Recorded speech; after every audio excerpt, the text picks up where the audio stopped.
Minister for Agriculture. Minister, given the excess demand for agricultural graduates, in 2012 nationally there were over 4,000 jobs for graduates but only 800 people graduating, and the related chronic shortage of postgraduate researchers, will the minister agree to meet with the Australian Council of Deans of Agriculture to discuss what can be done to ameliorate the impact of budget measures on universities and the long-term future of agriculture in Australia? I call the Honourable Minister for Agriculture. Thank you very much. Thank you very much, Madam Speaker. And I'd like to say, first of all, I'm only too happy to meet them. I look forward to meeting them. It's also encouraging to find out that there are so many people who want to go into agriculture. It might be that there's been a change of government. We're turning things around. It might be that this is one of the reasons why we've had such a large increase. In fact, a 19.3% increase to the quarter, to the March quarter in agriculture.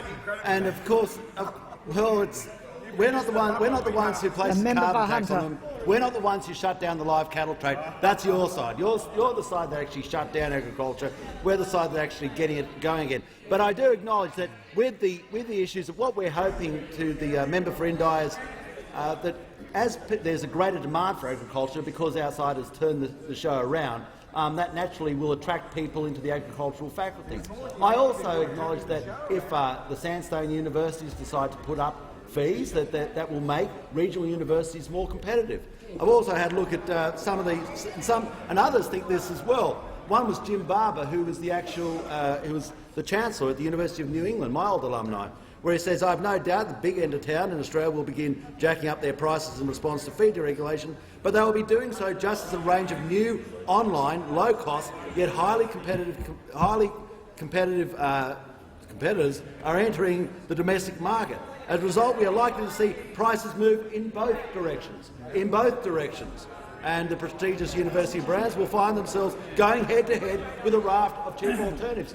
Now, I note in the University of New England the vast majority of students are actually external, and of course they provide a very good product to the marketplace, and they are going to be their former Chancellor supports this. I also look at the Regional Universities Network. It said, "We recognise that in a deregulated fair environment, the government has chosen to ensure that scholarships for low SES and other students from backgrounds are underrepresented in higher education." This is a great move by the Minister for Education. I think it's $1 in every $5 of extra fees goes towards scholarships. And to the member for Indi, these are the people in our towns, in the Quilpies, in the Barradines, into those remote towns who need access because the pathway to a greater life is through tertiary education.